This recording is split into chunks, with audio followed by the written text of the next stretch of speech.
This is the No Off Season podcast with Don Rohally and with your other host Ryan Rohally. Which one are you again? Well, I am Ryan Rohally with my co-host / host Nathaniel Rohally, and we are here for week 4 of the NCAA college football season. And if we thought week 2 was one of the best weeks, this week's even better. Yeah, it's like twice as good, we are right? in conference play. Majority of them are, some are not. But we are in conference play / big week ranked games all over the place from 11 to pretty much 7 o'clock at night. I was gonna say it's probably the last week of out of conference games, really, before it actually goes to. If you exclude the SEC week 11-12 grouping of their non-conference games, but yes, for the most part, you will be getting conference games now. We are in the conference time, and it's a big week for some teams. It's a big statement for, I would say, one team. Big statement for a couple teams that need a statement here. Yeah, plenty of teams. I wanted to do something different. Since we are at week 4, it's almost week 5, and we're getting into conference play. Who are your top 5? Who's your top 5 right now going into conference play? I'm a little distracted. You said conference about like 50 times at the beginning of this podcast. Could we get over that? My personal top 5? Yeah, who's your personal top 5? Okay, I guess number 1 would be Texas. Number 2 would be Florida State. Number 3, Washington. Number 4,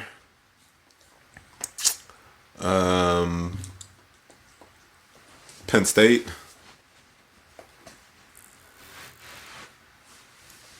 Number 5, USC. All right. So That's off the top of my head. No, off the top of your head. Mine would go like this. Number 1, Florida State. Number 2, Texas. Number 3, Washington. Number 4, Michigan. And number 5, Notre Dame. I actually probably should have subbed out Penn State for Notre Dame, but that's fine. I'll just leave it as is. They'll be in there next week. My outside is Georgia. I mean, they did do a very impressive job second half against South Carolina. But offensively, they just didn't do anything else. They don't, wow me. Like we said, last week was a game for them to show me, and they didn't show me enough to put them in my top 5, so I don't have them in there. So, they're outside of them, Michigan. They're just chilling right there. Michigan hasn't played anybody. No, so they're outside of my top 5. Yeah. So, Penn State, I have them in there because they played West Virginia's a tougher game than anybody they played. They played on the road at Illinois, so they've done halfway decent on the schedule. So USC hasn't really played anybody either, but I think their wins are pretty emphatic, so I have them right there. So I got two Pac-12 teams in my top 5. Okay. But let's move on to week 4. Get some of these games off the board, and I guess what's the main game? Let's get the big games. Let's talk about the big games, and then we can talk about our gambling picks. Yeah. The biggest game of the week. Well, it's definitely Ohio State Notre Dame. Yeah. Well, yeah, that's where we're going. I was about to say we're going to South Bend. Notre Dame versus Ohio State. Notre Dame's at home. They are what are they? I believe they're a 3-point dog. Yeah, 3-point dog at home. 3-point dog at home against an Ohio State team who, other than last week against Western Kentucky, haven't been really impressive. Their defense has. It's an impressive thing. They've only given up a total of 20 points all year in their 3 games. It was very combined. 20. Do you want to get that stat or that fun fact that everyone's going to be saying all week that we've already heard, and I'm sure everyone else. You go ahead and give it out. Yeah, since 1936, that while the last time Notre Dame has beaten Ohio State, it's 1936. I think they played a handful of games, not a bunch, but they played in a bowl game a couple times. The Fiesta Bowl. I remember the Brady Quinn, AJ Hawk Fiesta Bowl got blown out in that. So They played enough to know that Notre Dame has not won since 1936. Yeah. Which is kind of a shocking number, but it's just one of those things. Notre Dame just hasn't beat them. And I think this is probably their best chance of beating them. Without a doubt. I think Ohio State's talented, and of course, they always have a great recruiting class. They have great receivers and all these things, but they don't have the thing that Notre Dame has, which is the better quarterback out of the two. I think Sam Hartman helps Notre Dame get to a level that they haven't been in a long time, since I would say the Brady Quinn time, which was an offense that you can respect and kind of fear. Yeah, they're balanced too. Yeah, and they can run the ball very well. And, we haven't seen that in a long time out of Notre Dame, where you were just like, yeah, the defense is good, but the offense is iffy. Or you just be like, wow, they have their offense can score, but is it that dynamic? One of those type of things, Yeah, I really like Ohio State's defense, but it's hard to say because they haven't played anybody. So, how good is it really? But I actually am a believer in their defense. I was a believer last year that they got the right defensive coordinator. It didn't work out that first year. His system's kind of hard to adapt to. I would say it worked out. It just didn't work out in the big moment that they needed to work out in, which was the Michigan game. And I guess the Georgia game at the end of the year, you would say? I guess they did a good job in the first half, most of the game.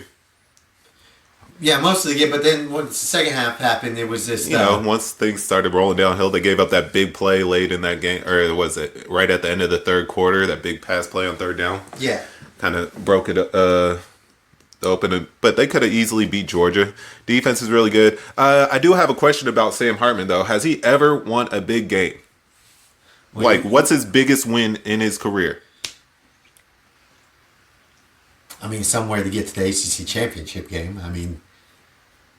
the big games, he tends to lose. Clemson last year didn't pull it out, and that was double overtime. That wasn't really his fault, though. The defense couldn't save him. I agree. There was chances to put the game away, and he didn't take advantage of it. I think a lot of it was coaching, too, and not wanting to throw the ball and just trying to waste clock. Because they were up by 10 at one point in that game, and they ran the ball every time. And then once overtime came, they had to throw the ball, and things just didn't work out their way. But neither here nor there. That is something that has me a little bit nervous on here. Kyle McCord. It's Kyle, right? I don't know his name. I don't tell you the truth. McCord, I know it's McCord. He hasn't looked great. He's gotten better, but he has... But he's the unknown. Maybe he'll step it up in a big game and just light it up. There's a chance he does that. Maybe he's got a connection now with Marvin Harrison Jr. and J-Bus. Not J-Bus. I always forget number 2's name. Inigwe? Yeah, Inigwe. Yeah, maybe he's got a connection. Nigerian? I call him Nigerian. I hope he's Nigerian. It definitely sounds like a Nigerian name. But maybe he's found a better connection than from what I saw in week 1. And, they do have 2 really good running backs, which is going to be hard for Notre Dame to figure out, are they going to pass or are they going to run? The play-action play is going to be in the play, too, because they have 2 great running backs, and how well can the offensive line protect this or help them with the run game to open up the pass game for Ohio State? I do think Notre Dame has a good shot of slowing down Ohio State just a bit, though, because their corners, the way they cover, is really impressive. Against NC State, I know it's not the greatest team, but the deep passes that they were throwing, Notre Dame's corners were continuously in the right spot, looked back for the ball at the perfect time, right positioning. I really like how their corners play, and I think that's a key matchup to the game, obviously, with Ohio State's great receivers. So that'll be the key thing on how Notre Dame can win the game, is if they could just slow down the receiving game, cause a couple 3-and-outs, that could go a long ways, and get their running game going, keep their Ohio State offense off the field. I think that's how they end up winning this game. Well, I'm a little bit different. I think whichever team has the better run game this week has the win. Because I think both teams need the run game to open up their passing game. I think Ohio State just will throw it a bunch anyway. Ryan Day always tends to do that in big games. He didn't do it against Indiana, so... I said big games. Indiana's not a big game. I'm talking about against Michigan, he just throws the ball a shit ton. That was with C.J. Stroud. He forgets about the run game. That was C.J. Stroud. I think I think he understands his quarterbacks. This is a different quarterback, different style, and he needs the run game to have it more open. I think he panics in big games and just goes like, "I just got to throw the ball." That's what he does. We've seen it time and time again in big games. That's what he likes to do. He throws the ball in big games. I'll be shocked if they run the ball 30 plus times in this game. I think they'll run it about. I think they will run it about 30 times. Yeah, I would be shocked if they do that because I haven't seen Ryan Day really do that in a big game. Well, I think they'll do it this week, and I think maybe that'll just show his more mature side. Okay, and if he does that, I like their chances of winning this game. If they stick to the run game and pound the rock and play solid defense, like their defense like looks to be really legit this year, and they have a shit ton of talent. I will say this: the front seven of Ohio State I like a lot more than their back end. Like, Well, yeah. the back end is a little iffy to me, and it'll be up to Sam Hartman to take advantage of that. And when I say iffy, it's still good, but it's not as good as their front seven. The front seven is huge. Notre Dame's offensive line is really talented, so if they give Hartman time to pass the ball, I think he can make some plays down the field against that defense. All right. Well, do you have that on your card, or you just? I do have that on my card. I Yeah, have it on I my do card, have. too. Yeah, I have it on my card too. Who are you going with? Well, I have it on my card. Well, yeah, I have that's good. I have Notre Dame money line, so I have Notre Dame winning. Same. I also have Notre Dame money line and winning. That's probably the square pick. A lot of people are probably picking them. I've been impressed with Notre Dame. I like them up front.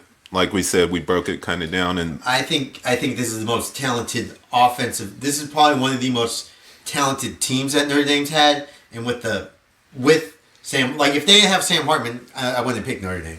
But since they have a quarterback that I've trust seen and can trust, yeah, I've seen it and I can rely on it. It's more of me saying, yeah, I do trust him. Because last year, you had what was it, Buchanan? You had crappy Buchanan. yeah, And then you had some other guy, I can't remember who it was, in that quarterback. And you were like, yeah, the reason why you were struggling a lot is because of those two guys.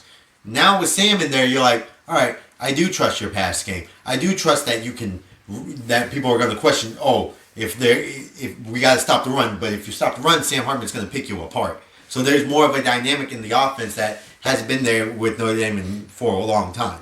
And even when Brian Kelly was there, that dynamic it didn't feel like it was there. Like there was certain times where you're like, like Notre Dame's offense just goes on runs. yeah. And this is the first year where I'm like, Notre Dame doesn't just go on spurts anymore. You can feel like they don't need the spurt game. I don't know. They struggle offensively at periods in games, though. Like they'll go. I'll just say this. I'll say they struggled in the NC State game. It was raining, weather delay. Didn't help. This is going to be a nice day in South Bend. Mm-hmm. It's going to be a nice night. Yeah. It's going to be probably about 40 to 50 degrees. It's going to be a nice, good night for Sam Hartman and Notre Dame. Okay. Also, the other thing we didn't on is the fact that it's a revenge game, I guess you would say. Kind of. It's not for Freeman as much. It is. Yeah, well, Freeman was on the staff with Fickle at the time. Like but that's his best friend. They're best friends. I always say Fickle's. It's more the Fickle game than it is his game. Very true, but if your best friend got screwed over for a job that he rightfully deserved. We believe he got screwed over. Right, and he was on the staff with him. Yeah. You don't think he remembers that and holds some resentment towards who they chose? Kind of, but... And they played him when they were both at Cincy, since he played Ohio State, and they got beat pretty solidly. But this is the best team that like a Freeman or a Fickle team has had going up. You don't think Fickle's like, come on, beat their ass? Like, much as they're Ohio State alums, they did get screwed. They're gonna be rooting for him, of course, but Fickle's gonna be rooting for Freeman, of course. But at the end of the day, I don't think Freeman holds as much resentment as yes, Fickle he does. He probably holds more because your best friend got screwed. Like Fickle's probably over it. Freeman probably is like, you screwed over my best friend. And he deserves the job. I don't think they think like that anymore. I think it's been years now, so it's fine. I don't think you forget. I think Fickle still is screwed out of the major jobs. He's got Wisconsin, of course. They're going against Purdue. They haven't looked good right now either, but we'll see what goes on there. But I think Fickle's done with that narrative now. I think he's cool with where he's at now. And I think Freeman's also, like, it actually worked out better that Fickle didn't get the Ohio State job. You wouldn't want to coach your alma mater? I'm not saying he wouldn't, but I'm saying it worked out better because Fickle, I think, became a better coach at Cincinnati than what he was at Ohio State. Okay. All right. I think it took him. I think there's a little bit there. I think he's a better player developer now than what he was when he started at Ohio State. Of course, he was but young. but that's what I'm saying. I don't think Ryan Day has developed as much as more of a coach as Fickle has. So I think it worked out better for Fickle than it has Day. And that's a weird statement to say. But the reason why Ryan Day has these laps of coaching is because he really hasn't had to do the development type thing. He just got thrown the Ohio State job, which is pure talent. Right. He doesn't understand, hey, how do I get my players to play more physical in a major game against Michigan? Yeah, maybe he'll figure it out this week against Notre Dame. Maybe he will. What's wrong? There's a very good chance he can. This is kind of like a look ahead, not look ahead, but like a preview of what the Michigan game might look like. Mm-hmm. So it'll be interesting to see that narrative too as well. I want to see if he sticks to the run game, so we'll see if he does. All right, let's move on to the next game. Do we want to go to that? Do we want to go to the West Coast, or do you want to go south, or you want to stay in the Midwest? Or we could go southeast. Right? I'd say we go southeast, isn't it? I guess that's probably the third best game. That's like the fifth best game. You think so? Yeah, Okay. It's about the fifth. It's the best 11 o'clock game, but it's about the fifth best overall. All right, you pick them. Go. All right, I want to go south, Okay. and I want to go 2:30. Going to Bama. Going to Bama. Saban said it's Monroe's job now. Milroe's job, which should have been the whole time, but it's Milroe's job. He didn't deserve to lose it. He's not losing it. Milroe will be starting. The 2-1 Alabama Crimson Tide will play Ole Miss. Lane Kiffin trying to do what Sark did. Beat. I mean, he should have had his chances. He's had his chances already. Yeah. I'm worried. Is Lane Kiffin going to do a three-peat of the same mistake he's done the past 2 years? Hey, well, this is the thing, though. It just didn't work out. Like, when we did it, Texas, we went for it on fourth down multiple times against Bama, too. But that's the first drive, though. Was it the second drive, then? Because we went for it on, fourth down inside the red zone, and then... yeah, but he's never done it inside the red zone. It's always in that dead period where between... I don't think Lane Kiffin will change. I think he'll go for it if his fourth is short. He'll go for it. I just three-peat, and then if he gets stopped, then things go downhill very quick. It's happened 2 years in a row where they're moving the ball very well. Yeah, they move the they're ball in the up game, downfield. and you feel like, yeah, this is their moment. And then they get stopped in that dead zone right after the 50. And things just go downhill. Yeah, this game, it's very interesting because Alabama everyone is already writing Alabama off, which after their performance against South Florida, you would definitely, I don't blame you for writing them off. However, that game, I think it was just, I don't know. This is how much I believe in Nick Saban. I think he just kind of threw the game and was like, well, we'll win either way. Let me just trot out the quarterbacks and, maybe build some confidence in a quarterback. Throw these guys out there. If they're good, they're good. Maybe the team will get behind them. If they're bad, everyone knows who our quarterback is now, so there's no doubting who it is. Everyone knows it's Milroe.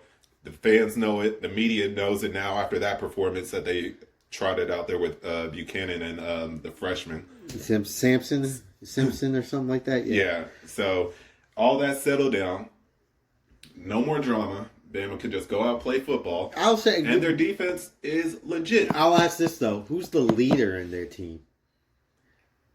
Yeah, you were asking that a couple weeks ago, too. Yeah, that's the question now. You know who it should be? It should be Kool-Aid. Kool-Aid, but I don't think Kool-Aid's a leader like that. I think he leads by on-the-field example. And see, there's a problem. And I think this is where they've had the problem for, I'd say, roughly around 2.5 years. Because Bryce Young wasn't a leader. He just did things on the field. Will Anderson was kind of the same way. They don't have that vocal leader guy anymore. Yes, I know you established this. Yes, and that's where that's the question, right? I need to see someone step up and be that leader in this game. I need this. I think it'll be Milroe. Honestly, I do think now he doesn't have to look over his shoulder anymore. So it gives him more confidence to go out there and I can just play my game. If I throw a pick, it doesn't matter. I'm not going to get benched. I think it gives him more confidence to go out there and play well.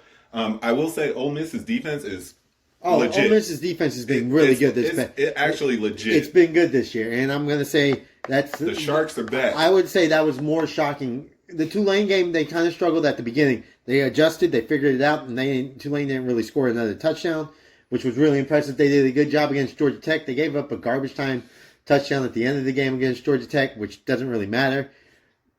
They looked really good. They've looked better than what they have the past 2 years. I actually like their defense more than their offense this year, which is weird to say about a Lane Kiffin team, but I've never been a Jackson Dart guy.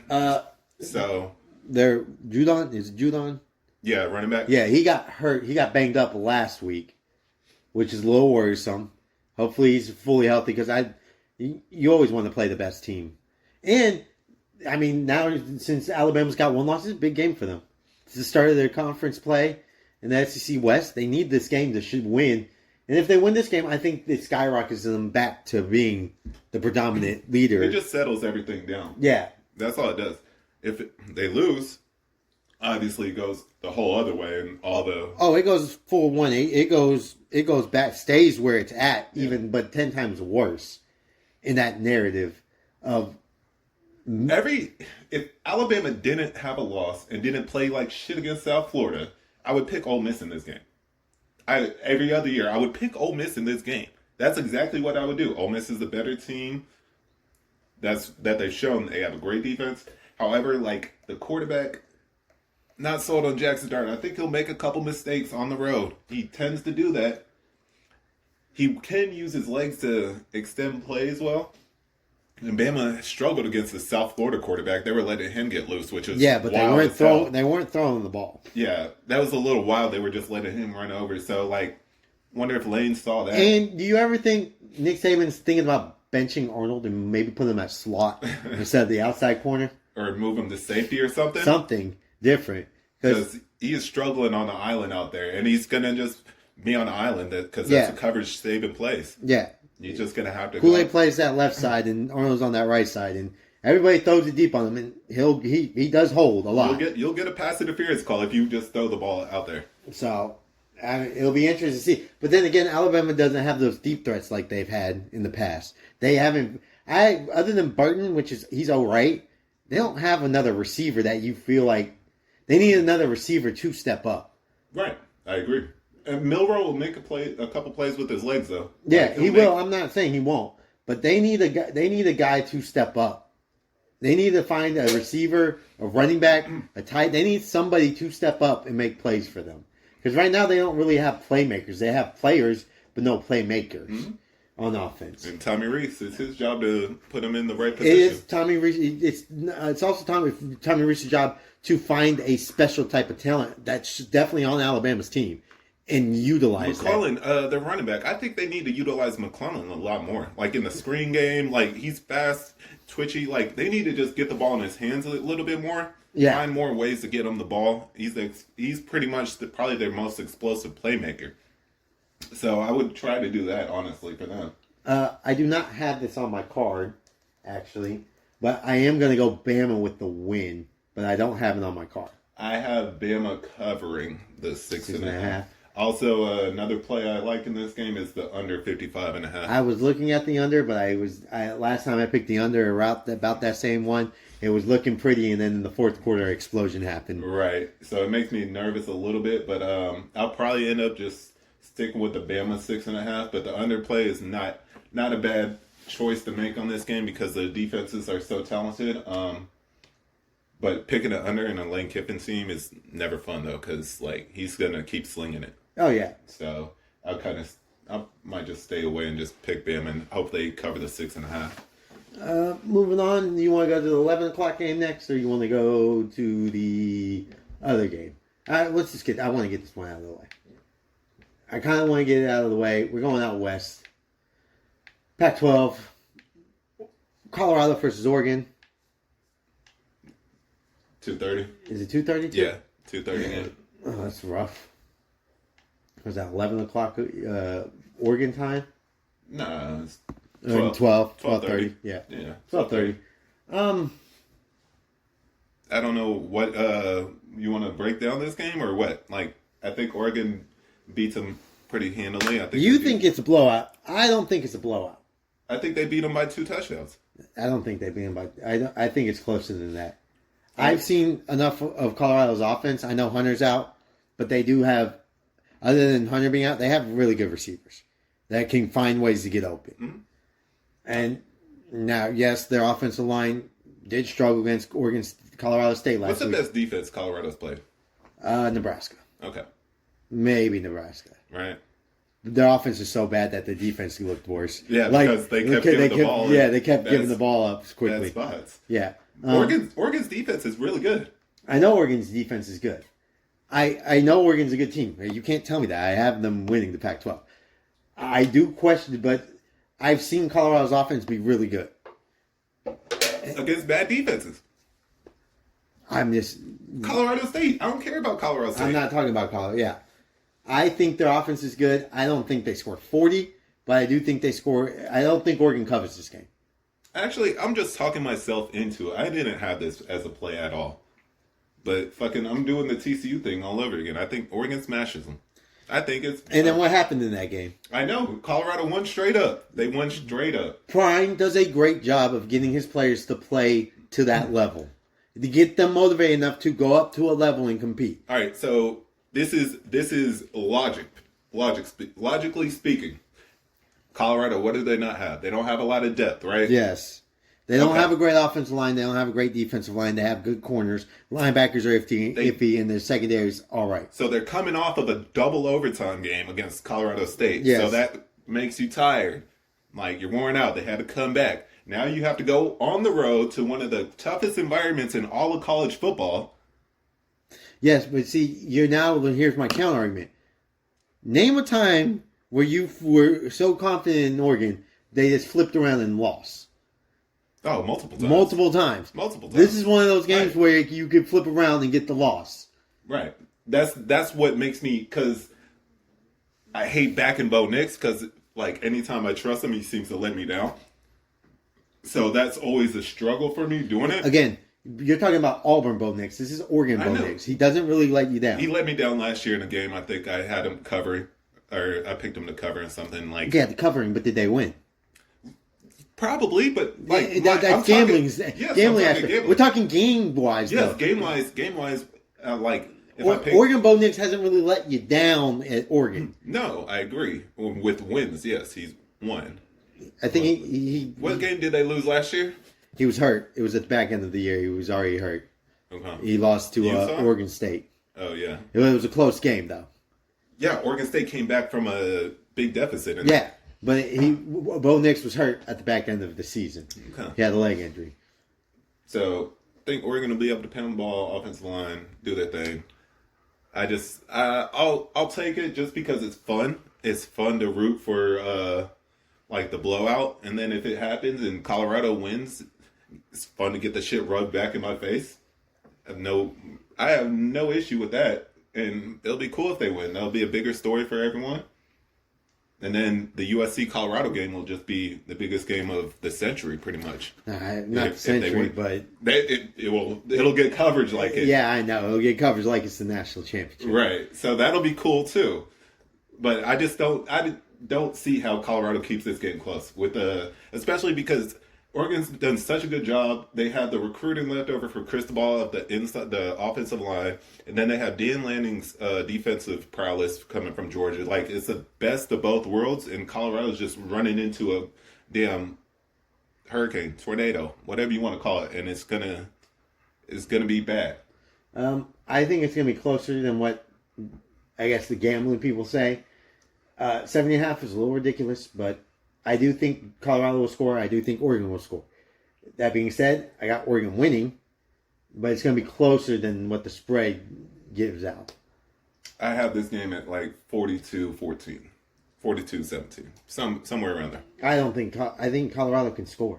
Okay. I think they score like the most, I'd say 20-21. That's how many they'll score in this game. I do think Colorado can score. And one of these 2:30 games needs to be a blowout because there's so many games on at 2:30. Like, I mean, something has to be a blowout. Yeah, because you look at it, you have viewing Kansas BYU, which is a sneaky good game. Because BYU, like you said, you don't want to play the Mormons on the road. Call that. Yeah, you called that last week, and you definitely don't want to play the Mormons on the road. And Kansas has been No, not you don't want to. Don't want to be at home when the Mormons come to your house. Yeah, and they're both 3-0 teams. Mormons come knocking on your door. And Kansas, you always have to let them in. Kansas has been really good this year. They've had their wild moments though, where they're winning big and then almost losing the game. So that's just a Kansas thing to do. We go to another game. You know, there's Miami Temple, Bama. Miami Temple. Nobody cares about that. Bama, Nobody cares Bama, about Ole Miss. Nobody cares about Miami Temple. Why are you even bringing that up? That's not a rule. It's 11 o'clock games with Temple. Yeah, I'm still applying. Oh, you have UCLA, Utah. UCLA, Utah, which I like that game better than the Colorado. I don't. I like that game better. I don't. Utah has no quarterback, so it's no, Cam Rising, they're going to announce Thursday if he's going to play or not. They're announcing it Thursday. Who's UCLA starting quarterback? Is it still the freshman? I believe. Is it still Steele, or are we going with the freshman? No, I think they had the freshman. They're all in on the freshman. I can't remember who they played last It's not week. Steele. Steele's their running back, but if it's a freshman, yeah, and if Cam's playing, yes, it's a better game. It's a good game. Yeah, more. Yeah. No, is it more? The freshman? Yeah. Okay. Well, that makes it a little more intriguing. I don't think UCLA's as good as what they were last year. So, for me, it's Utah. I actually now, if Cam plays, I'm taking Utah all day. That 4.5 is way too low if Cam's playing. It's an afternoon game. Utah doesn't like afternoon games. I have UCLA actually winning straight up in that game. Well, but there you go. we didn't. I know we weren't planning on previewing that game, but since we were here, I was like, I mean, I did what I saw with UCLA in the week 1 against Coastal Carolina. I don't think that was a different court. They have the freshmen in now. They play a lot he better. played last in that game too and threw 2 picks. He also let him down there. He's going to make freshman mistakes, but he is talented as hell. I like him a lot. And Utah has so many injuries overall throughout their team. Like, I think they're only missing Cam Rising. Their no, defense, they're missing some pieces on offense. Like, the receivers continually get hurt. at that's one fine. point. I can live with that. They almost lost to Baylor. Yeah, because they have no quarterback. The defense, though, is top notch. We want to talk about good defenses. It's Baylor. Or not Baylor. You made me say Baylor. It's Utah. Utah's a great defense, and they control games. They make sure they don't lose games. All right. Well, that's more than I thought we'd talk about Yeah, that game. so But like I said, that's the game I'd prefer to watch at 2:30. By the way, what happened here? What made Fox Sports FS1 choose Oklahoma State, Iowa State over West Virginia Tech? It's an early season. Like, they make those picks before the season. They don't do the later ones. Like, so from here on out, and then they'll do the networks. But before the season, I think up till week 4, they already have it established where they're putting them. Because this is a horrible. I believe so. Either week 3 or week 4. Horrible. I'd much rather watch Tech and West Virginia play on FS1 than Oklahoma State, Iowa State, because I do think Tech's in danger of being 1-3. Although West Virginia has a bunch of injuries. Green too. is out. And Donaldson is banged up too. Yeah, Yeah. So maybe not, but we'll see. Let's go up to 11. It's a sneaky game. There's a couple. Auburn A&M is a good test for Hugh Freeze going to Kyle Field. mm-hmm. It's also, I have to see more of A&M. I have to see if that Miami loss was as bad as that we believe it was. They turned the ball over. They have no secondary. They have no is the secondary as bad as what they were, or was that just Miami being that good? Like, there's 3 things that could have happened in that Miami game. Is A&M as sloppy and as shitty on offense as we think they were? Is their secondary as bad as they were? Or is Miami just really that good? Like, those are the 3 questions. Because there was no in-between in that game. It was A&M could move the ball. Yeah. Everything looked all right. They made dumb mistakes. And the secondary was awful. Just getting people running wide open down the field. Yeah. There was that. I don't think you want to play Auburn when that happened. Like Hugh Freeze taking advantage of But that. Auburn really hasn't played anybody, and this is their That Cal test. one, they struggled. They played Cal on the road. I guess, but it was late night. They do struggle.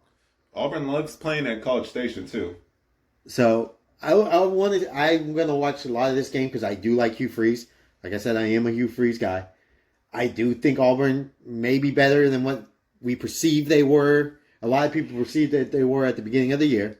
Could be a look-ahead game. I don't know how you have a look-ahead game, but it could potentially. I don't think you have look-ahead games anymore. Well, Auburn plays at home next week. Against LSU? Georgia.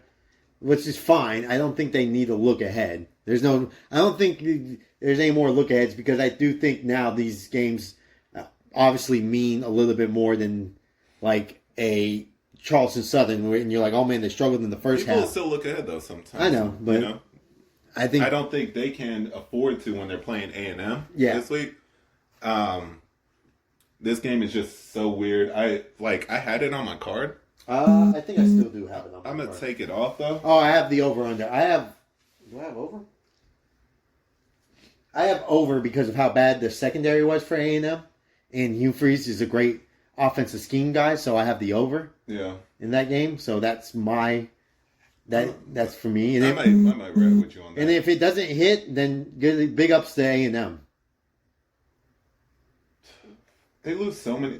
Don't they lose a game at home once a year? It always feels that way, doesn't it? It always feels like A&M loses a game and they shouldn't. At home? It feels like... this is one of those games where you're like, they shouldn't have lost to Auburn. And let's say Auburn wins this game and then loses the next 8. And you're like, how the hell did you lose this game? A&M. I can't figure this game And out. I'll say this. You need A&M to win this game because this is your SEC West. I know, yeah. Winners, which is why I had A&M to cover the 7.5, just because I picked them to win the SEC West. Yeah. So I kind of need it. So I'll roll with it since I picked them to win the SEC West. I gotta back it and just roll with A&M. Yeah. Let's move on to the other 11 o'clock game, which I think is a big game. Well, a lot of these games are big, but Florida State versus Clemson. This is Florida State's second road game in a row. They struggled. They looked like they had an easy win against Boston College. Boston College came back fighting like a storm. Hold on, no. Boston College got up early. Florida State came back, took the lead, had a very nice, easy 31-10, I believe, lead, and then it just evaporated to only winning by 2. There's issue or things on what could explain that happening. The wind. The weather. Also, there was reports coming out that Florida State had issues of the flu in their locker room that ran rampant. So that could also obviously play a factor on why they kind of wore down towards the end of the game. And could have been. So there's factors on. I know. I want a pretzel. Eating pretzels over here, opening a bag. I want a pretzel. So that could be explained. Florida State, Travis looks like he got banged up, but he came back. He was fine in the game since he came back. But they didn't score. I don't think they scored another touchdown. No, that happened at the end of the first half. Weren't they? Didn't they have 31? No, they scored more in the second half. Yeah, so it looks like he's going to be fine for the game. This is what I guess I'll call from last week the Billy Napier special, where Cade Klubnik, I got to roll with him. This is the last shot he's got. And Cade's got to play better against good teams. It's a must. I am worried about their offensive line against Florida State's defensive line. Shipley needs to touch the ball about 35 times in this game. They don't. Clemson. For some reason, they don't give him the ball enough. Right? It feels like the ball a lot. It feels like we talk about this every year with Clemson. You're like, how does Will Shipley only have 12 rush attempts, and then he only gets thrown the ball 4 times? So if you had that at 16 touches, and you're like, how does he only get 16 touches? He needs to touch the ball once every 3 plays in this game. He needs to be like Christian McCaffrey for them. He needs to touch the ball at least 38 times. Mm-hmm. Are you sold on Florida State secondary? I'm not really sold. I like their red. This is the issue though. So Clemson struggled against Duke inside the red zone, and they fumbled the ball a lot, and which was a little bit, And Florida State's red zone defense has been really good this year. Yes, especially inside the 5. So if Clemson can't score inside and they're settling for field goals while Florida State's marching down the field scoring touchdowns, that could be a big issue because I think Clemson's defense is really talented. I think Florida State will be able to score about 24, 27 points in this game. It's up to Clemson's offense for them to win this game. I'll say this. As bad as Clemson looked at week 1, they didn't look great. A lot of the reason they lost that game was on themselves. They had a field goal block. They fumbled the ball, Twice. They had 2 field goals. 2 field goals blocked. They fumbled the ball 3 times in Duke's territory. I mean, and 2 of them were just bad handoffs from Cade into the running back. Another one was a running back losing the ball in the middle of a pile. So if you look at it that way, Clemson was right into that game until those moments. I wonder what the narrative would be. So, like, that Duke game was closer than... I think it was closer than what it was. Right. Which it didn't help. So do you think Clemson's being undervalued in this game? I or think- overvalued? I think Clemson is I think it's about right. But I think the narrative that Florida State's, like, I feel like people are going to say they're miles ahead of Clemson, I think is wrong. I think Dabo is right. I do think this is Clemson, one of Clemson's most talented teams. I don't want to say it is the most talented team, but I do think it's one of the more in-depth wise talented teams. Like, there's not a problem. Like, you can't say Clemson has a weak spot at defense. I think they have good corners. I think they have good linebackers. Where I don't say they have a really bad thing. Now, you would say Cade's the really bad thing right now. Yeah. But other than that, I think everything else is good. Maybe not great, but good. I think it's good enough to beat Florida State. That's what I'm saying. I think they are talented enough, and they have enough. As long as they don't make the dumb mistakes they did against Duke, which I don't think they will, because they're at home and it's 11 o'clock. It's logically known. It's happened all the years. Florida State at 11 o'clock does not work for some reason. Usually it's at home. It's at home, but Last week they played Boston College at 11 o'clock. They struggled. Well, they struggled at the end, but And again, at the beginning. And there was a flu, and you can't struggle. If you get away with that with Boston College, because that's Boston College, you can't get away with that with Clemson. Yeah, they better come out ready to play and not wake up at 12:30. Yeah. Clemson won't blow them out either way, though. I don't think they're good enough offensively to blow Florida State out, because I think Florida State will be in the game no matter what. And like I said, I think Florida State will score. It's up to Clemson's offense. It's really what it's down to. Cade really, if Cade's that guy, he needs to be. This is the game. And how many times we're going to say it? Cade's got to step up. This is Cade's We moment. might have to have the discussion, is it because he's from Westlake that he's not living up to He the won the potential? state championship against Quinn Ewers. So. Yeah, Quinn Ewers had a less talented team by far, though. It's just Quinn Ewers, and Quinn Ewers was hurt that year. I'm just saying, though, Westlake quarterbacks kind of... Drew Brees, Pro Rose Bowl. Drew Brees is great. He's like the one that made it. Nick Foles, Arizona. He's good. Yeah. It's probably another one that we're missing. Yeah, there's, what's it called? Isn't Garrett Gilbert? No, I like Travis. Like Travis? Oh, shit. He always like Travis Gary Gilbert. But It's just the Westlake thing, though. Like, it's a rich area. Now he's down in the South in Clemson. Maybe I guess Clemson, like, he's probably living it up in a big house.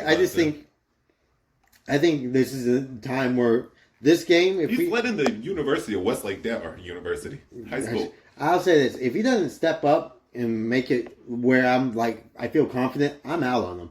Like, he's your guy, and I rode with him. I'll be out. He's my guy. I'll quick sell him quick. That's what I'm saying. This is his Billy Napier game. This is what I need. I need him to show it this game. Yeah.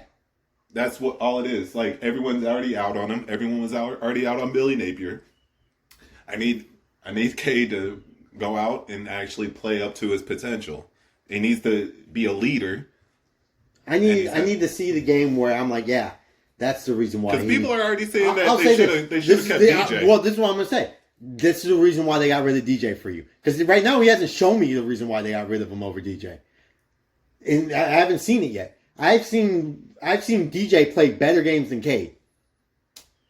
Wake Forest. He literally played a better game against Wake Forest. Yeah. Uh-huh. He's played better games than I've seen Cade Klubnik play. Cade has only played like 5 games so far. And they've played 3 of them are big games, and he has not shown up. I know. Remember, he's young, and he's having to play 3 big games already in his career. I know. I don't know. We're not counting the Duke one. Obviously. I'm somewhat counting it, because it was a standalone game on a Monday night. Okay, I guess Which it forces it to be. Like, if that was a Saturday game, yeah, it wouldn't have been a big game. Did he play the South Carolina game last year? No, it was DJ still, I think. Was it? I believe so. I don't think they made the switch until the Orange Bowl. The Orange Bowl against Tennessee, where he got crushed. Yeah.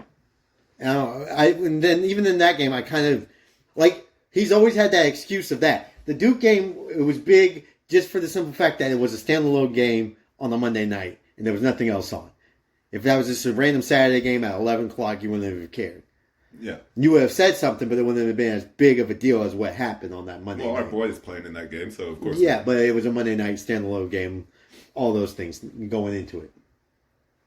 This game right here, this pretty much proves to me where Clemson's going to be at for the next, 3-4 years? Yeah. This game. Dabo legacy game? Not Dabo. It's crazy. We got Dabo and Nick Saban's legacy on the line. I'm not going to over-exaggerate. That's what I'm calling week 4. I feel like their legacies are already cemented. Like, Dabo should have no legacy cemented. He was already the greatest Clemson coach ever. Right. And I don't think it matters what his legacy is. Just like over Tommy Bowden? No, the man literally won 2 national championships for him. Tommy Bowden was the best, though. He's fun. Dabo literally won 2 national championships for Clemson. Or was it Terry Bowden? It was Terry. I think Tommy was at Auburn. Terry was at Clemson. Yeah, so I'm fully believing this is Dabo's legacy is complete, Nick's complete. This is more of the I guess the new generation. What have you done for me lately, and why are you still there if you're not producing? Those people. Yeah. This is Dabo's and Nick's moment right here. Well, Garrett Riley, it's all up to you. Well, that's what I'm putting. that also is true. You better have a better game plan than you had against Duke. He needs it, but let's go to another game because I know there's another game we're missing. I mean, Arkansas LSU is Rocket Sanders. If Rocket Sanders is playing, I'm in on Arkansas. I think Arkansas might win that game. Only if Rocket Sanders is playing. We have rivalry. Like, there's a couple rivalry games this week. We got the Golden Boot. We have the Iron Skillet. We have SMU, TCU. It stinks though that TCU lost to Colorado and that juice is gone. Yeah, I do think TCU. Like, I still think TCU is a ranked team. I think that Colorado loss did sting a little bit, but I do think they're still talented enough. I think they showed it last week against Houston that they're still talented enough to win games and be competitive in the Big 12. Right. Yeah, I agree. I just think that Colorado lost. Everybody's lost it with them. They're like, all right, we're Everyone's fine. like, all right, cool. We're like, all right, we don't have to talk about TCU anymore. Yeah. Thank God. I still think they're a 15 to 20 ranked team, and so I do think they're going to beat SMU. It's going to be competitive, of course, but it'll be one of those things where TCU, as the season goes on, you'll be like, oh shit. Do you see how much money SMU's already raised? Probably a shit ton. $100 million. Yeah, of course they have. Of course they have. They're about to be dominating the ACC. They're super excited to get in that ACC. They're back, baby. Can I say we didn't talk about this game, and I'm Yeah. excited for this one. Yeah. Oregon State, Washington State might be one of the most underrated games. I don't think it's underrated. People are looking forward to it. I only think people that know college football are looking forward to it. Just like what there should be a name for this game. It's the we need to play Jeezy, last of the dying breed, last of the dying The last breed. two, the Pac-2. This is for the Pac-2 championship, Right? This is the Pac-2 championship. They stuck it out. My question is, and I'm going to throw this out here. Are we completely sold on Oregon State? A lot of people are. A lot of people are like, yeah, Oregon State's going to be that guy. Oregon State's going to be that team. Are you sold on them yet? This is the thing, and I'm going to be brutally honest. I do not think I've watched an Oregon State game with their new coach like in 2 years. Oh, okay. Well, How they have been steadily winning. I have not had the opportunity to watch them play. I just hear about them, and I hear how talented their offensive line is, and I read about it, and I see the results. What they do well, and they seem to play on like the random days where I'm at work. Like they played on Sunday and shit. I was like, "Fuck, man, why are you playing on a Sunday?" they're very. If you want to feel like an expert and they do it, you're gonna look great, type thing, right? Like people are like, "Oh, I'm picking Oregon State to win the Pac-12," and you're like, "Why?" Oh, because they played well last year, and now they have DJ, and there's this, that, and the third, and you're like, "I just want to look smart." That's Oregon State. That's your pick. But you don't really know why you're picking Oregon State. You have no other reason other than that they were good last year and they got DJ. I think they lose this game. Oh, yeah? I think... See, this is the difference, I think, this year. I think people are on Oregon State from last year that they really should be on Washington State because Washington State is the Oregon State of this year. I think Ward is better than DJ, and I think... I agree with that. I know. Yeah, I know that. And I think Ward... And as much shit as you gave Washington State for firing their head coach, The head coach they got now has been really good, and he kept them unified in that dark situation, which builds team chemistry, which builds leadership, which builds character, and things that Oregon State built on. Things that Oregon State have built on, Washington State's built on it, and they've done better at. Okay. That's enough to convince me. Like, I had Oregon State. I had Washington State from the get-go. And you know why obviously, you know why I probably picked Oregon State. Their offensive line is good, and they can run the ball. It had nothing to do with that at all, because I haven't seen them play. It was because of the COVID situation. Yeah. Like, I always hold that against Washington them. State. And I'm telling you right now, I them. did too for a little bit. Until the coach has convinced me otherwise that, you know what, I'm making this team unified in that dark place that they were in.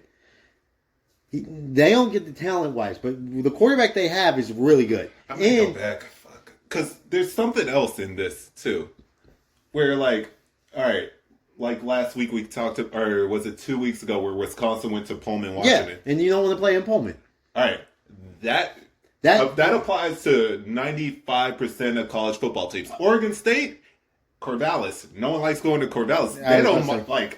They don't care about going to Pullman, so that automatically cancels it out. I guarantee you, though, in this game at 4:00 Washington State Pullman time, for some reason, there's going to be some fogginess there. There's going to be some weird shit weather there. On the east side of Washington? Because I know it's supposed to rain in the Washington game, but Washington State's east side by the mountains, so... there's going to be fog. Or no, actually, I have no idea where Pullman is. No one does. No one knows. I was about to say, does anyone know where Pullman's actually at, other than people that that live in Washington or went to the University of Washington, Wazoo? I don't think anyone knows where it's actually at. I think it's more on eastern side of Washington, like closer to Gonzaga side. Are you sure it's not by like Oregon? Or like down south? Down south Oregon area? I don't know. Or is it close towards Idaho? Yeah, that's what I'm saying. I think it's closer towards Idaho, like where Gonzaga is. I think it's on the... I had a friend that was from... he wasn't from Pullman. Where the fuck was he from? But he was from the east side of Washington. And he would always say, go Cougs. So I always assume it's from the east side. Because here's another fun fact. I think if you're not from the Seattle area, if you're not in that 30-mile radius, I think everyone else in Washington is a Wazoo fan. In the state of Washington. I do. So? I think people hate the University because the liberal, they're more Washington. Everything outside of the city of Seattle. I'm not going to go that far, but I just think people in like the rural areas of Washington are Wazoo fans because I think Wazoo cares more about the rural areas, and that's what their university is about. I don't know, but that's what it feels like. That's like saying more people in Texas are A&M fans than Texas fans, though. I believe if you go from the central to the eastern area, I believe there's more A&M fans. Maybe in Eastern, but like across the state of Texas, like everyone kind of just goes for Texas, though. No, you see, there's a cutoff. There's a cutoff, and it gets cut. It gets cut off. So you're just saying from Houston? Houston doesn't have all A&M on lock. No, I'm saying Houston because Houston's a mixture. There's a mixture of high, low, agriculture, things like that. That's where you get the rice and the Houston fans. There's like that small percentage. Majority of it is Texas. I'll give you Northeast Texas probably is. Like Tyler. See, I think you're missing the West. desert area because you need the windmills and you need all those things, and that's not Texas made, Texas paid. That's a agricultural type thing. Very true. Which is A&M based. Yeah, but Roy Williams went to Texas, so like that brings in obviously a lot of people from Abilene. Abilene? Where's Pyramid at? Permian. Where's Permian at? Okay. Well, West Texas. Well, we just sidetracked this whole story. Almost went Friday night. But we should just do a podcast on the states and just be like, all right, which university has the ownership here? Well, here, because I saw Tulane. LSU controls the whole state of Louisiana. Yes. There's only that. Even the Tulane fans are LSU fans, but they'll go. I support Tulane. They play LSU though. I'm going to LSU even though Go Tigers. They'll be like, I'm going for LSU even though I graduated from Tulane. That's just the nature of them. Right. Alabama, you have that one little split. It's like a little third. Most of it's Alabama. Then you have the all people that go to Auburn. No, I think it's about 60-40. It's closer to 50-50. Like, it's close. You think so? I think so. All right. Well, I think it's not that close. Really? I think it's probably 70, 75, 25. Okay. And then Florida is all... Florida's just a mix. In the northern parts, fucking Florida State. That Gainesville area is Florida. Then you have Miami. You have Miami. Then you'll have your random like 2% of South Florida. Tampa is more Florida, I think, right? I would guess. I think it's about between Florida and Florida State. You think? Yeah. No. Okay. Right. Well, cool. We got distracted by that. Yeah, I know, we got distracted by Pullman, arguing Pullman. We didn't even get to the whiteout. There's a whiteout going on in Happy Valley. Penn State, Iowa. Penn State's 15-point favorites, over 140. You know who's doing the game? Brad Nessler? Yep. Yeah. They're not doing the Bama Ole Miss game, which is wild, right? They aren't? What? You thought they were going to do 2 games? Well, no. When I said it, I forgot that there's a game on at 2:30. It makes it even worse. And Brad Nessler, by the way, they should wherever ESPN should pay them to go just do the major SEC game for them, because it's so wrong hearing them do a Michigan Indiana game. What was the week 2 game that they had? It was awful. I don't remember week 2 was bad for them too. Well, you just got to get used to it. I don't think they can get used to it. It'll be fine. Well, we'll see this week. You're going to hear it and you're like, oh man, this is not the same. But whiteout, I think I would give Penn State a trouble. I think they're a better version of Illinois. Yeah, but they're on the road though. That's a big thing. But Iowa is one of those teams. They don't care where they play. They travel well. They traditionally travel pretty solid. Honestly, they play pretty good football. I don't know what's going on. And were you sold on Penn State's offense last week against Illinois? Like, they keep telling me that Aller's good. That's all I heard. He's better than Clifford. He looks about the same to me. I was about to say, they didn't look amazing. I'm always sold on their running backs. Their running backs are talented as hell. Yeah, but they didn't look amazing against Illinois. I mean, they beat Illinois because Illinois is not good this year. They struggle offensively. But, I mean, you look at it, they didn't look great. They struggled a lot in that game. I wouldn't say a lot. It was comfortable, but it felt like at any moment, this felt like they were coasting through. Their defense is phenomenal, though. Yeah. There's no doubt about Penn State's defense. Oh, no. So, how is Iowa going to score? Iowa did cover last week. They covered the 28.5. Thank you They're on the rise. Okay, when you say Iowa covered 28.5, that means their offense is rising, okay? Well, they did score a touchdown with, 5 seconds left? He had to get that average up. And it doesn't matter, though. They covered 28. I know. If nobody watched that game and they saw they covered the 28.5, you would literally say, is the offense becoming good now? And you didn't know when they scored it, how they scored it, in what quarter. And then it said, damn, Iowa covered 28.5. I guess their offense got better. Maybe it's just a tie. It turned around, and they can compete in this game. I do think they can compete in this game. I do have Iowa covering this game, which we're going to get to in a second. They're I'll say saying this. Cade is still hurt. McNamara. They keep saying Cade McNamara is hurt. I'll say this. So he's banged up, and he's just playing through it. That's what I'm worried about, him turning the ball over plenty of times. How many turnovers has Penn State forced already this year? They forced, 5 against Illinois last week? What, a couple against West Virginia? Yeah, I think so. I think Penn State's been grinding games out. That's what it feels like, right? Like, you're like, oh yeah, Penn State won. They look good. They are good. And you're like, man, it didn't feel like they dominated that game. Like, even in the West Virginia game, you're like, West Virginia was still around. It's the same thing, but you were like, they did technically lose by 2 touchdowns. And I felt like I'm like in the Illinois game, I'm like, I mean, they won, they did cover, they did dominate that game, but it felt like Illinois was still around for majority of that game. Mm-hmm. And other than week 2 and 3, week 2 they didn't really play anybody. Yeah, so, they put a beat down on that team, right? Yeah, it wasn't somebody any. But like the West Virginia and Illinois game, you were like, it's like a weird dominating feeling where you're like, I don't know if I'm like fully 'Cause on. Well, teams can't score against them. So Yeah. that's why it feels so dominant. I think that's because what it the is. defense- It's like you're like, man, I don't know if I feel like they're winning great, dominating games, or just like type feel. And you're just like, maybe that's just how they are this year. But I feel like one of those games could bite them in the ass. And it could be Iowa, Michigan, or Ohio State. It could be any of those three. I think if out of those three games, if they grind it out, they're going to be obviously they'll be in the playoffs. But like I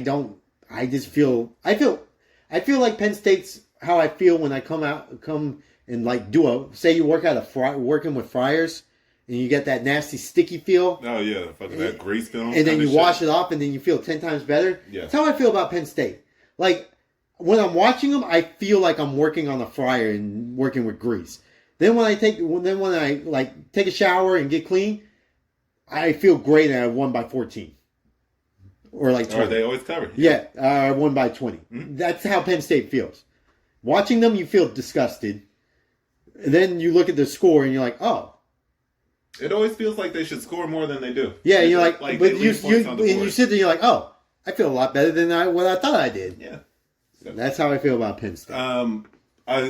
Before the year I was all in on Iowa, so it's a huge game for me, like really big for me. So I'm going all in on Iowa. Like I think they are really talented. I'm just worried about the injury to Cade McNamara. His back is giving him problems, so always worried about that. But I feel like their defense will keep it close. It'll be special teams, come down to special teams. We'll see. And Iowa special teams usually wins out in these games. So I think it's a little insulting that it's 15. But that's fine. I think it should be like 8.5, 9. But Okay. no one believes in Iowa this year. I'm worried about Iowa. But no one believes in them. I don't believe in them as much as you do, no. But I do think they are good. They're always going to be good. I do think they're the best team in the East. I'll say that. Because I think Wisconsin hasn't shown me anything to No, tell so me. you're conceding that I have the better team in the East because you picked Wisconsin. I did pick Wisconsin, and I really wish Minnesota was better. The quarterback is so bad that he annoys me. I do think Minnesota's defense is good. Like, everything about Minnesota is what Iowa is better at. Didn't North Carolina put up 31 on Minnesota? Yeah, their offense was so bad. That quarterback he's so bad at Minnesota. God, I never thought I would see the day where I wish Tanner Morgan was back. Like, that's the crazy thing. If Morgan was back, I'd feel confident in Minnesota winning that division. I feel like there's another team in the East that we're not talking that I feel like could win. In the Big Ten? Yeah. Northwestern? No. Are they in the East or the West? I thought they were in the West. I think they're in the They're West. in the West, right? Yeah. Yeah. No, it's just those two. It's Wisconsin and Iowa. Yeah. Never mind. All it is. Purdue stinks. That's right. Yeah. I'm scared about this Texas game. It's going to be the most fans or student tickets have already been sold at Baylor. You already know going into a fucking. You don't want to hear as when we say you don't want to go to like. There's two places in the Big 12 you don't want to go at night. And Tech. You don't want to go to Tech at night if you're a Texas fan. You don't want to go to Tech at night, and you never want to go to Waco at night because Waco is such a bad city. You can't get liquor there. There's nothing entertaining in Waco. It's there. It's not great. It's not a great city. Like they say, keep Austin weird, and that's kind of like a joke. You're weird and cool. Like Baylor is actually just a bunch of weirdos that do weird shit. It's the reason why you say keep Austin weird is because when you had Houston, San Antonio, and Dallas, out of the three, it was the smallest and the weirdest because nobody really cared about business like that in Austin. It was nowadays Austin is a big city now, so it adapted to the Houston, San Antonio, Dallas style. Yeah, so that keep Austin weird thing is no longer there. Nah. But you don't want to go to Waco at 6:30 at night, 7:30 Eastern. Yeah, that'll be. I think it's going to be competitive for a little bit. Now, it would be great if Texas could just come and dominate the game. It's not happening. I don't think it will It's not happen. happening. Yeah. So, It'll be a stressful game. I think this game's going to be a lot closer than 15. Right, I agree. It's like it'll be like the Wyoming game all over again. Yeah. I think this K-State UCF game is intriguing. I do think UCF wins this game outright. We'll get that into my card, but Will Howard is hurt. That really stings K-State. Mm-hmm. So we'll see. Their other quarterback did run the ball a lot, which was intriguing to see. Right, and Colin Klein is their offensive coordinator, so they might Yeah. put a game plan together of just Run the ball all day. And we've seen that work with K-State in the past. Yeah. All right. So But those are the key games. The majority of the key games and some of the little games that we enjoyed that are like sneaky good. yeah, his card is so stacked. Man. Yeah, week 4 stacked. You want to get to your card first? You want me to go first? I can go first. My total record this year is a solid 23-23. I am a solid 500. I have no push this year so far. Shout out me. No push. No pushes this year, Wow. which is shocking. I think I have a 19 card slate this week right now. It might pick up depending on how the day goes, but right now I'm at 19. I start off on a Friday night. I might add Georgia State money line to my card. I'll see how I feel on Thursday. Mm-hmm. But right now I don't have it on there, but it is eyeing me like I want to pick money line. Okay. I start off Friday night, and I'm doing your thing now. I'm picking Virginia until they prove to me they can't cover a game. They did already. Yeah, I didn't bet that game, though. So I'm going NC State minus 9.5. I think Virginia's awful. NC State's bad, too, but I think they're better than 9.5. Going them. I have Clemson money line.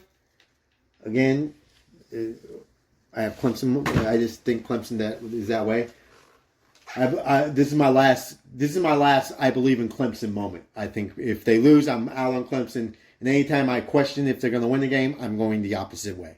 Okay. But as of right now, that is where I'm at. I'm going with my favorite team of the year so far. The team I didn't talk about yet, Oklahoma plus 14.5 on the road against Cincinnati. Cincinnati's first Big 12 game.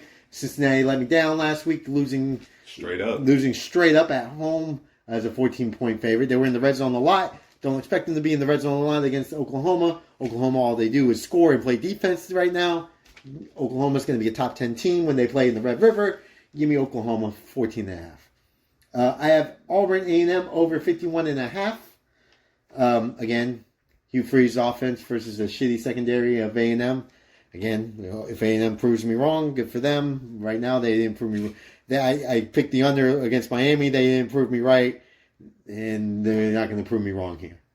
I have Western Kentucky 3.5 plus 3.5 against Troy.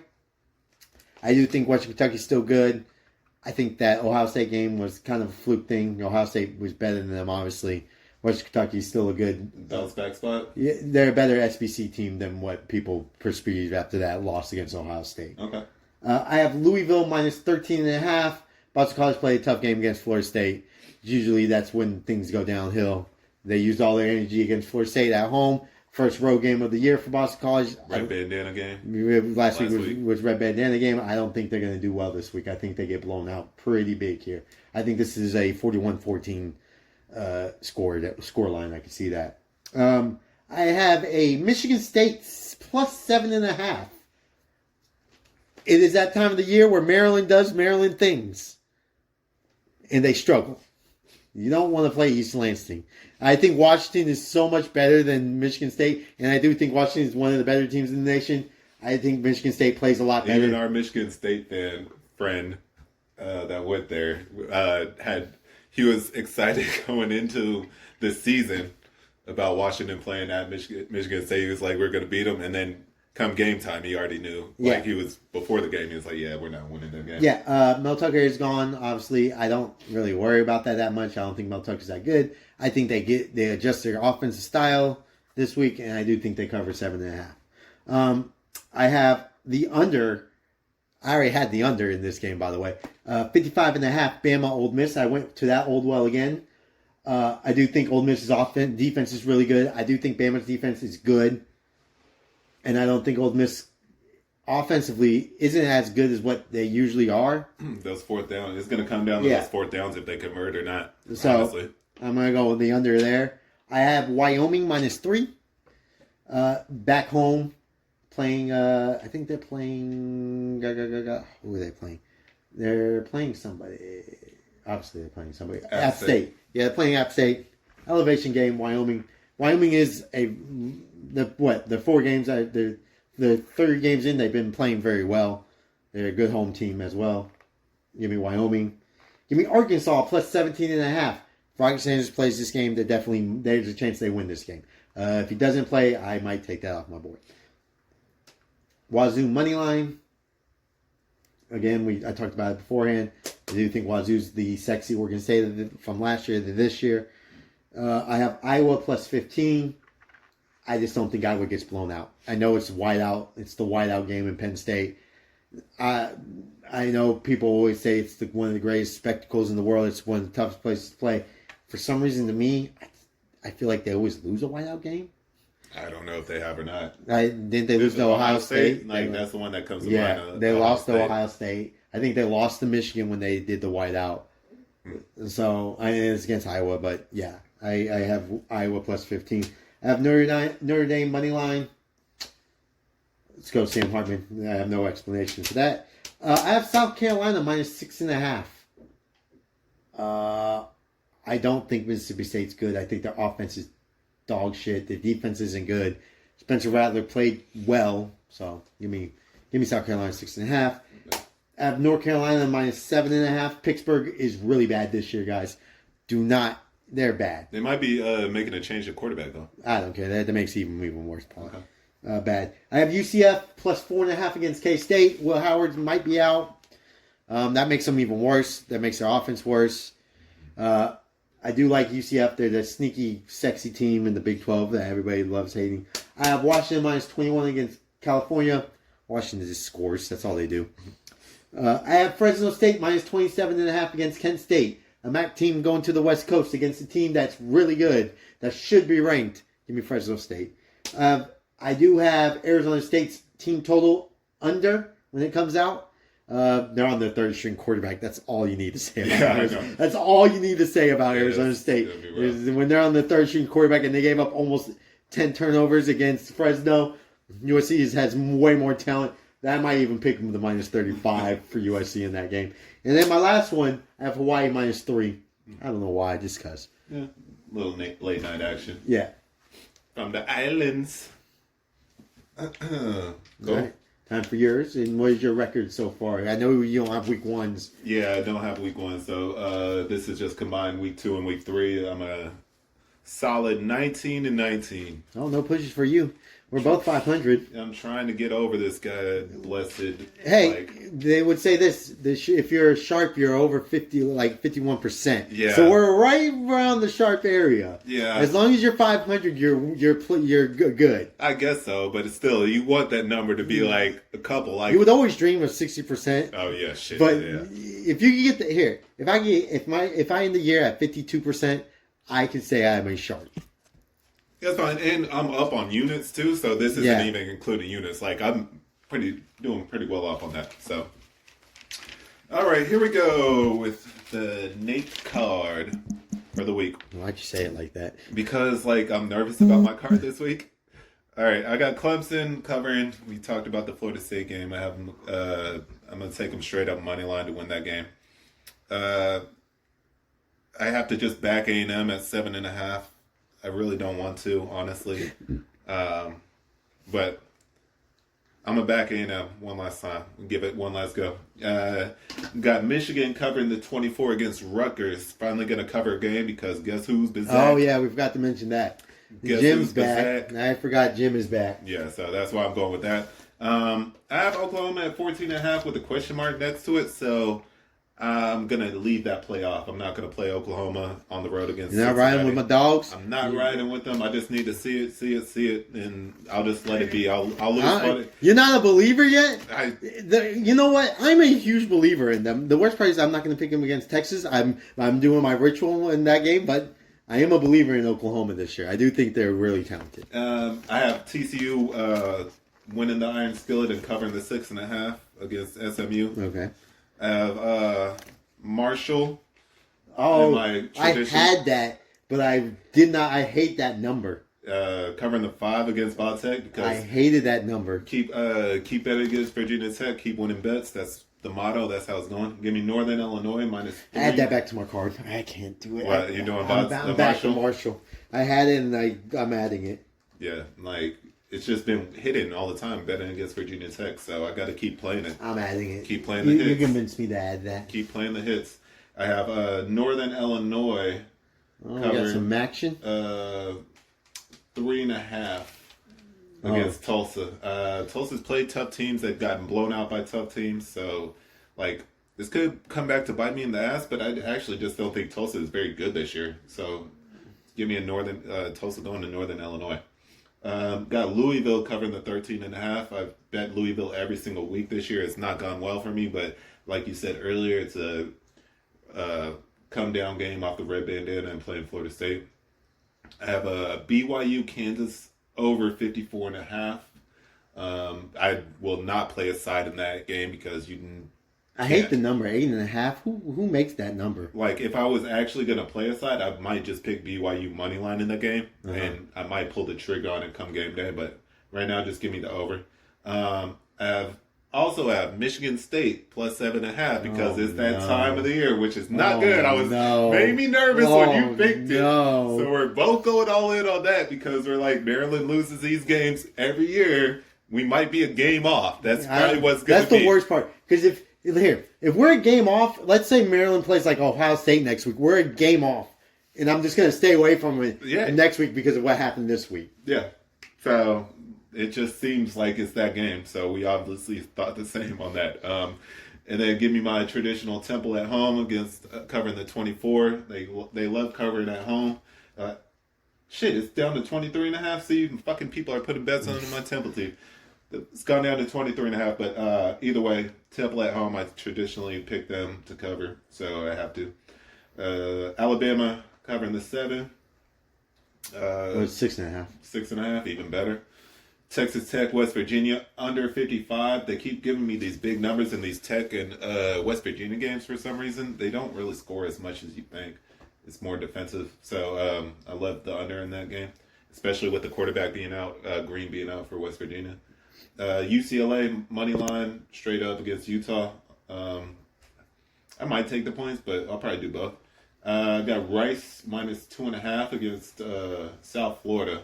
South Florida just played Bama, like banged up. You playing a team like Bama. Rice has been actually playing halfway decent this year, so give me that. Wake Forest minus 3.5 over Georgia Tech. Can't believe that number is not higher. Give me a Charlotte plus 28 against Florida. Come down game after that big win that Florida had against Tennessee. Arkansas, LSU over. Points galore. That's how it's going to be. I flip-flopped on the Oregon State-Washington State game. I keep going back and forth. So I'm going to just end up on Oregon State and roll with that. Minus 3.5. Iowa. Money line, plus 15, all of that. Sticking with the theme, Memphis, plus 6 against Missouri. Big win for Missouri, come down game. Memphis gives them trouble because Missouri just had one of the biggest wins in years under their new coaching staff. Minnesota, Northwestern, under 38. Give me all that ugliness. Like, both those teams suck on offense, so I'll just pick the under. Notre Dame, straight up, over Ohio State. USC, like you said, Arizona State has no quarterback. I don't know how they're going to score. USC is going to score a shit ton. And then I have Washington covered 21, and I'll also take their team total over too when it comes to it. So it's my card, and I'm sticking to it. All right. Well, that's our cards for the week, and that's our preview for this Week 4 extravaganza. Yeah, it's going to be awesome. Thank you guys for listening. Looking forward to this week. We'll probably be doing the next one podcast with the Kent State Fresno State game going on. It'll probably be that. Because the Kent State game, USC game, and maybe the Hawaii game, but maybe we'll see. Yeah, we'll do it around that time, and that's going to do it for this Week 4 preview. Catch us on Saturday. Saturday night will be our recap of the Week 4. And thank you guys for listening. Yeah, you'll tweet out your picks and everything. Yeah, I'm gonna tweet out my picks. Yeah, Twitter handle. Riley27. I tweet out my picks to make sure you guys know. all my stuff. I know my brother doesn't use it that much. He's not a big Twitter guy. He needs to get on it. I need to do more of it, but Yeah, that's true. it's one of those things. Thank you guys for listening. We thank you guys for all the support that we've been getting lately. You know, it's one of those things. We just love talking about college football, sports in general. Thank you guys for listening to us. Appreciate it. And we'll see you guys for the NFL one coming up, because we got the NFL coming up. Week 2 recap, week 3 preview for that. Yeah. Maybe we'll do another one for baseball and all other things, sports. Before the playoffs, yeah. We'll do a playoff one for the baseball. I know that the wild card's getting down to the nitty gritty. The AL East is getting down there. Thank you guys for listening. We'll see you guys on Saturday for college football recap. Deuces.